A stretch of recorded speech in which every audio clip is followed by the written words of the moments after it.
إن الحمد لله نحمده ونستعينه ونستغفره ونعوذ بالله من شرور أنفسنا ومن سيئات أعمالنا من يهده الله فلا مضل له ومن يضلله فلا هادي له وأشهد أن لا إله إلا الله وحده لا شريك له وأشهد أن محمدًا عبده ورسوله صلى الله عليه وعلى آله وأصحابه يا أيها الذين آمنوا اتقوا الله حق تقاته ولا تموتن إلا وأنتم مسلمون يا أيها الذين آمنوا اتقوا الله وقولوا قولا سديدا يصلح لكم أعمالكم ويغفر لكم ذنوبكم ومن يطع الله ورسوله فقد فاز فوزا عظيما أما بعد درسلكte barcha maqtov hamd ham sana g'alamlarning Robbisi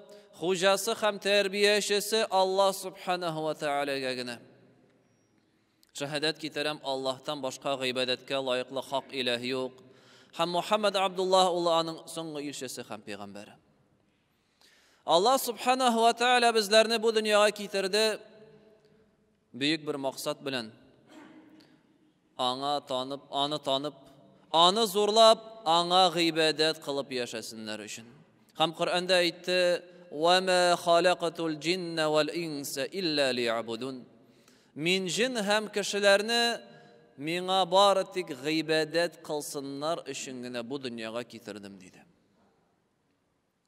Demak bizning bu dunyodagi maqsad Allah Rabbimizga bizni bu dunyoga keltirgan, bizga o'zining cheksiz ne'matlarini bergan, bizga aql, ko'z, quloq, salomatlik, kuch-quvvat bergan, boylik, rizq berib turuvchi Rabbimizga shukrona yüzünden g'ibodat qilib bizning maqsadimiz. Qolgan barcha boshqa ishlarimiz bizning shu tüp maqsadga yordam etirga tegishli bo'lalar. Ham shu maqsadimizni o'taymiz deb alhamdulillah har bir musulmon kishi tirasha. Tirishlik qo'ya Allohga g'ibodat qiluvda namozlarini turg'iza, sadaqasini bera, ro'zasini tuta, mal mülkatlarini sarf eta, tirishligini qo'ya, vaqtin qurbonga keltira, shu g'ibodatlarni o'tayim deb. Har bir kishi o'zincha tirasha. Lekin jamoat bilirga kerak, g'ibodatni o'tavgina yetmay. Eng muhimi ul o'talgan g'ibodatning qabul bo'luvi.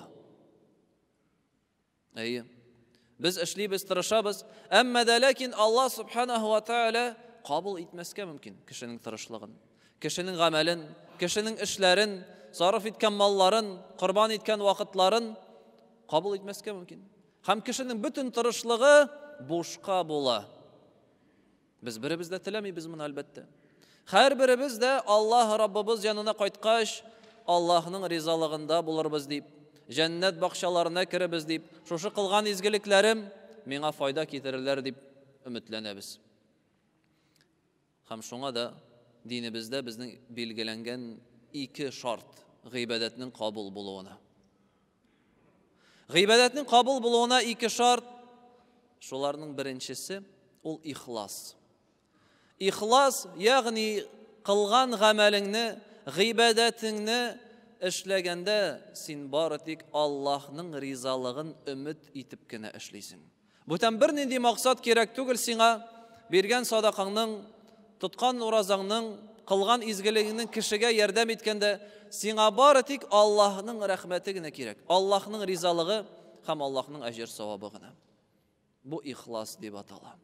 Ham Qur'onda Alloh Rabbimiz Al-Bayyina surasida aytadi: "Va ma umiru illa liya'budulloha mukhlisina lahud-din." Ham ularga baratik Allohga gina ixlos bilan g'ibodat qilu buyurildi dedi.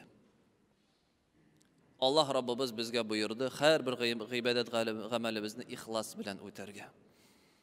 Ham shulay Allah subhanahu va taolo mu'minlarni, izgilarning sifatlarini bizga keltirib Al-Inson surasida aytadi: "Va yut'imuna at-ta'ama ala hubbihi miskinan va yatiman va asira, innama nut'imukum liwajhillah, la nuridu minkum jazaa'an va la shukura." deb aytadi Allah Rabbimiz. Alar müminler, izgiler үзләренең сөекле булган ризыкларын ашаталар мискиннәргә, ятимнәргә һәм әсирләргә. Һәм әйтәләр, без сезне бары тик Аллаһ ризалыгы өчен генә ашатабыз. Biz sizdən bir nindi izgilik də, rəhmət həm şükür də biz sizdən kütməyimiz deyib eytələrdi. Yəni, minən indi sıfat, haqiqi mümin müsülmanның. Ol bu hər bir işləyən izgiligin, ana kişi rəhməti də kirək tügül, şükürü də kirək tügül, maqtağı da kirək tügül, hətta bir kişi kurməsə, xeyirlərək də. İnşaallah'ın savabı hətta kübürək də bula. Şunday niyet bilən işlənirgə tiyiş. Əgər də cəməğət, kişi gıybadət gamel işlegende, başka maksat tili iken, kişi sözün, kişi maktavın, kişi rizalığın, ya ise dünya baylığın, mal, mülket tili iken şuşu gamellerini işlegende, ol bütünüsü boşqa bola, bir nindi fayda getirmeyim. Allah subhanahu wa ta'ala ite, hadis kudside, men amile amelen eşraka fihi ma'iye gayri, teraktuhu ve şirka. Eğer de birer kişi, gamelin, gıybedetin işlegende mina tingdeş getirse. Yani benim rizalığımdan tış tağın nindidir maksat ümit etse, nindidir tağın maksatka ımtılsa. O vakittan nerseşli Allah Rabbimiz min anı kaldırırmın. Hem şuşu kılgan gamelin de kaldırırmın dedi. Yani bu boşqa bulur dedi. Hem Peygamberimiz sallallahu aleyhi ve sellem bizge bizni kisatib bir hadis kitire. Hem eyte kıyamet gününde birinci bularak 3 kişini hükümge şakırırlar. 3 kişini şakırırlar. Üçüsü de bozuk kişi tügül. Naşarlık işlemegen. Her birisi dünyada nindidir izgelik işlegen. Birisi gıylim birgen. Dini gıylim algan, hem şuşu dini gıylimni başka kişilerge taratkan, kişilerini üretken, Kur'an okurga. Allah Rabbimizning şeriatın dinini alarga eriştirgen galim kişi. Galim kişinin üstünlüğü big zor. Anın turunda hadisler hem ayetler big köp. Hem şuşu kişi kiler, hem Allah subhanahu wa ta'ala anından sorar. Sen bu dünyada benim rizalığım üçün nerse işledin di. Olaydı, ya Rabbim Allah, men gıylim aldım, hem gıylimni başkalarga tarattım di. Senin rizalığın için. Allah ayta, sen yalganlıysın di. Sen bana işledin, seni maktasınlar için. Qara nindi ol gıylimli, qara ni kadar köp bile, nindi okumışlı deyip maktasınlar için kişiler senin bilen suklansınlar için işledin di. Hem bu kişini jirden üstürep cehennem otuna atırlar di. İkinci kişi kim? Sadaka berüşü. Baylığı köp, malı köp bulgan, hamul şuşu baylığın taratkan, sadakalar bergen, meşitler belki tüzütkendir, medreseler tüzütken, yetimlerge, miskinlerge, fakirlerge köp itip yardım etken bu. Ham Allah Teala soruyor, sen benim rizalığım için dünyada nerse işledin di. Ey Rabbim Allah, men senin rizalığın için bulgan baylığımını sarf ettim. Din yolunda tırıştım, senin rizalığın için. Allah Teala ayta, sen yalganlıysın. Sen bana işledin, seni maktasınlar. Qara ol nindi yumart. Qara ne kadar izgilik işli. Kişiler tilinde, kişiler sözünde bulsun için. Hamanı da jirden sürep cehennem butuna atırlar diye. Hem üçüncü kişi kim? Bu kişi cemaat dinni yaklap, din yolunda suğuşup, kanın koyup, gümürün bergen şahit kişi. Hem bu kişi şolay kıyamet günde gelir, hem Allah Teala soruyor, sen nerse işledin bu dünyada? Benim rizalığım için. Allah Teala hem ol kişi ayta, men senin rizalığın için öz canımı berdim, kanımı koydum, dinni yakladım deyip aytır. Allah Teala ayta, yok sen yalganlıysın. Sen yalganlıysın, sen bu amelini işledin. Kişiler seni maktasın, tarihta kalsın için, qara nindi batır ol, qara nindi güçlü ol deyip aytsinler için, sen şuşu işini işledin diye. Һәм шушы кешене дә карагыз җәмәгать, дин юлында көрәшеп, җанын биргән кеше дә җәһәннәм утына атылачак. Ни өчен? Чөнки ихлас белән эшләмәде. Аллаһ ризалыгы өчен эшләмәде, дөньяви максатка омтылды. Димәк, нинди генә бөек гыйбадәт булмасын, әгәр дә ул ихлас күңел белән эшләнми икән, ниндидер дөньяви максатка омтылам дип эшләнә икән, кабул булмый җәмәгать. Киресенчә кеше гөнаһ кыла, зур гөнаһ кыла. Беренче шарт ихлас булса, икенче шарт җәмәгать, гыйбадәт гамәлләребез, тырышкан эшләребез кабул булсын өчен ул пәйгамбәребезнең саллаллаһу алейхи ва саллям сөннәтенә туры килүе. Ягъни эшләнәчәк эшнең гыйбадәт гамәлгә диндә нигез һәм дәлил булырга тиеш. Диндә нигез һәм дәлил. Әгәр дә диндә дәлил юк икән, доказательство или указание, шушы гыйбадәт гамәл бар икәнлегенә, шуны эшләргә кирәк икәнлегенә, ул вакытта бу гамәл диндә яңалык дип атала. Бидгать. Диндә яңалык, диндә бидгать. Һәм бу бик куркыныч гөнаһ шулай ук. Һәм диндә яңалык кертү һичшиксез катгый рәвештә тыела. Моның өчен бик күп сәбәпләр бар. Шуларның кайберләрен генә әйтербез. Беренчедән җәмәгать, Аллаһ Раббыбыз Субханаһу ва Тааля Куръанда Маида сүрәсендә әйтә: "Әл-яума акмалту лакум динакум ва атмамту алейкум ниъмати ва радиту лакум ал-ислам дина." Мин бүген сезгә динегезне тәмамладым. Һәм үз ниғмәтемне сезгә камилләштердем. Һәм ислам диненнән сезгә сезнең өчен дин буларак риза булдым дип әйтте. Динне тәмамлады Аллаһ Раббыбыз 1400 елдан артык. Камилләштерде үзенең ниғмәтен, шушы бөек ниғмәтне, ислам динен, шәригатьне. Камил, тәмам, нәрсә дигән сүз ул? Тулы. Тулы савыт кебек. Су белән тулган стакан. Анда бер нәрсә өстәп буламы? Юк.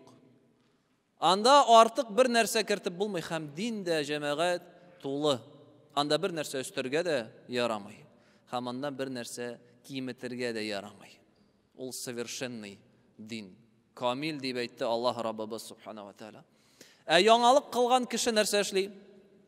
Ул теле белән хәтта әйтмәсә дә, ләкин дингә яңалык кертү белән, яисә яңалыкны эшләү белән бу кеше үз эше белән күрсәтә Аллаһ Тааляның сүзләренә каршылык. Аллаһ Раббыбыз әйтә: "Динегезне камил кылдым, динегез тулы, бер нәрсә өстәмәгез, киметмәгез." Бу кеше килә дә, дингә яңалык кертә дә, яңалык эшли дә. Шушы эше белән нәрсә эшли ул? Юк әле, камил түгел әле дин. Менә моны өстәргә кирәк. Менә бу яхшы әйбер. Бу безнең динебездә юк, әйдә моны кертәбез. Әйдә моны эшлибез ди. Һәм димәк, бу кеше җәмәгать Аллаһ сүзенә каршы чыга. Уйлап карыйк. Кеше Аллаһ Раббыбызның сүзенә каршы чыга. Аллаһ Раббыбыз әйтә: "Камил динегез" ди. Ул кеше әйтә: "Юк" ди. Теле белән әйтмәсә дә, ләкин гамәле белән бу моны эшли. Икенче, шулай ук Пәйгамбәрбез саллаллаһу алейхи ва саллям яңалык турында безгә хадистә әйтә: "Ман ахдаса фи амрина хаза ма лайса минху фахуа рад." Кем безнең динебезгә яңалык кертсә, ул кешенең эше кире кагылыр диде. Икенче хадистә, кем безнең динебездә яңалык эшләсә, ул гамәл кире кагылыр диде. Ягъни гамәл кеше кертергә мөмкин яңалыкны, яисә кемгәдер ияреп эшләргә мөмкин. Үзе кертми, но ияреп эшли. Икесе дә шушы яңалыкны эшләгән була һәм гамәле бушка була, кире кагыла. Ягъни бер нинди файда алмый бу эштән кеше. Һәм Пәйгамбәрбез саллаллаһу алейхи ва саллям безне шулай ук кисәтте һәм әйтте: "Инна кулла мухдасатин бид'a ва кулла бид'атин далала ва кулла далалатин фин-нар." Һәр бер яңалык диндә булган, ул бидгать диде. Һәм һәр бер бидгать ул адашу. Һәм һәр бер адашу ул җәһәннәм утында диде. Димәк, җәмәгать, әле изгелек эшләү, гамәл гыйбадәт эшләү җитми. Карарга кирәк. Беренче чиратта нинди ният белән без аны эшлибез? Икенчедән, нинди генә ихлас, изге ният белән эшләмәсен кеше. Әгәр дә бу гыйбадәт бу гамәл диндә юк икән, ул диндә яңалык икән, Коръәндә аның турында әйтелмәгән. Пәйгамбәрбез саллаллаһу алейхи ва саллям аны эшләмәгән, аңа безне өйрәтмәгән икән. Нинди генә изге ният белән эшләмәсен кеше, ул бушка була һәм кабул булмый. Димәк, динне үзең теләгәнчә тотырга ярамый. Динне Аллаһ Раббыбыз безгә билгеләде. Аллаһ субханаһу ва тааля безгә динне иңдерде һәм барча хөкемнәрне билгеләде. Ул ничек кушты, шулай тотабыз. Намазны ничек пәйгамбәрбез өйрәтте, саллаллаһу алейхи ва саллям, шулай укыйбыз. Уразаны кайчан ул кушты, шунда тотабыз. Садаканы ничек кемнәргә бирергә кушты, шуларга бирәбез. Үзең теләгәнчә динне тоту тыела. Дин ул Аллаһ Тәаләнең хакы. Һәм Аллаһ субханаһу ва тааля үзе генә билгели, ничек без аңа, нинди рәвештә без аның хакын үтәргә тиешбез. Билгеле көннәрне, вакытларны, айларны булсынмы, аларны изге дип күрү, аларны зурлау, ниндидер махсус гыйбадәтләр белән билгеләп узу, булар барысы да бары тик диндә ничек өйрәтелгән, шулай эшләнергә тиеш. أقول قولي هذا واستغفر الله العظيم الجليل لي ولكم ولسائر المسلمين فاستغفروه إنه هو الغفور الرحيم.